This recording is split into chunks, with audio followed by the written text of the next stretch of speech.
Well, California trainer Phil D'Amato will saddle his first Kentucky Derby starter when Stronghold lines up in the 150th running of the race on Saturday. Phil, before we talk about Stronghold, how are you enjoying your first Kentucky Derby experience? Yeah, no, we're taking it all in and having a good time. What have you been getting up to so far? And I saw you obviously at the post position draw last night. And what else has been happening? Yeah, no, just kind of enjoying Louisville, just training along, and the family will come in shortly. But, this time of year, with the excitement, around this race and you get all the people that are interested, it's just a good feeling. And speaking of the family, it's a bit of a family affair here as well, with your wife Sherry jumping on Stronghold's back in the mornings. Yeah, at least in the interim for going into this race, she's subbing for his regular rider, but she does an excellent job as always, and we're gonna enjoy it. And she's been galloping him the last couple of days here, and he's doing great, and we'll get our breeze in. Nice. Are you happy with the way Stronghold's acclimated to Churchill Downs and is getting over the track? Yeah, no, very much so. And, he's no stranger to this track. As a 2-year-old, he broke his maiden here, and he probably trained here for a good, 4 or 5 months early on in his career. So I think all those things kind of help, this time of year especially. And the fact that he has had experience here as a 2-year-old, does that give you confidence going into Saturday? Yeah, 100%. And he broke his maiden here pretty impressively, galloped out super.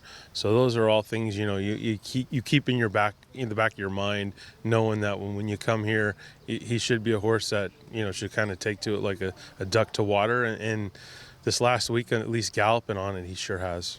Was that the point when you realised that you had a Derby contender in your barn when he broke his maiden here at Churchill Downs, or was it even prior to that? No, I think when he broke his maiden here and galloped out, 10 in front, that's when the jock came back to us, Joe Talamo, who's going to breeze him this morning, and said that, he thinks 2 turns for this horse would be no problem.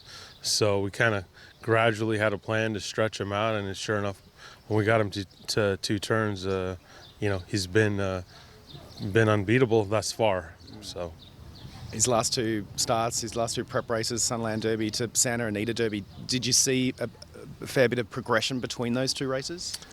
Yeah, I think the Sunland Park race, we stretched him out a little extra, and he looked like he relished it, won by a length going away.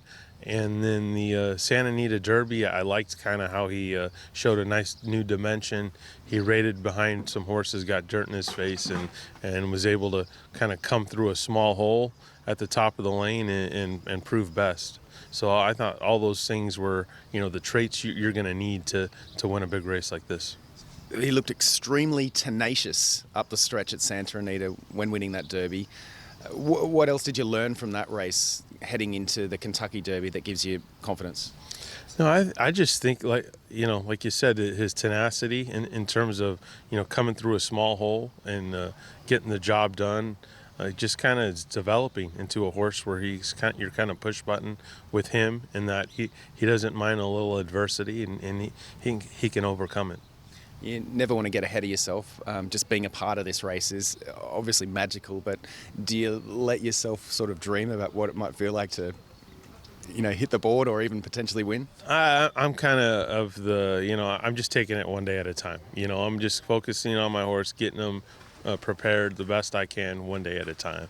And I think that's kind of the best way you can look at it. When you start dreaming too much, that's when things might not go your way. But like I said, we're focused, laser focused on getting him to the Derby as best as possible.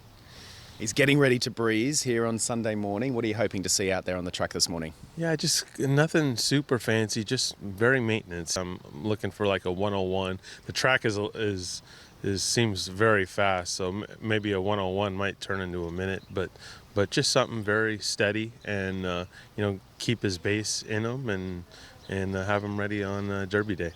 All right, well, I'll let you go and get him ready, and we'll see you on the front side for the work. Thank you.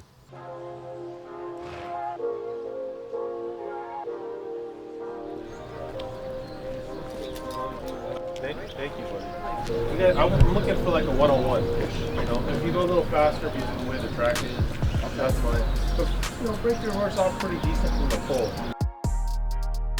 He's fit and ready. He knows, what he needs to do here. We're just gonna kind of go like a steady 5/8.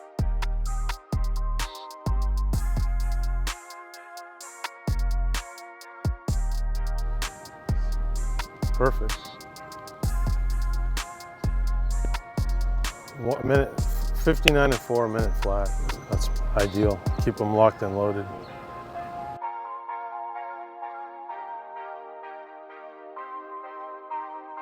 I couldn't have gone more ideal. I mean, I told them, 101, and they'd probably go a minute because the track was a little fast, but just kind of keep them very steady, even maintenance, and he had them in a stranglehold there through the whole length of the stretch, so that's perfect. Very happy, and like I said, we'll go get them scoped and watch them cool out, but so far so good. Yeah, that was good. He was just never moved. Perfect. Thank you, man. He's a different horse than the last time I saw him. Yeah. I mean, that was, woo! Yeah, couldn't ask for any more. That was real good. All right, guys.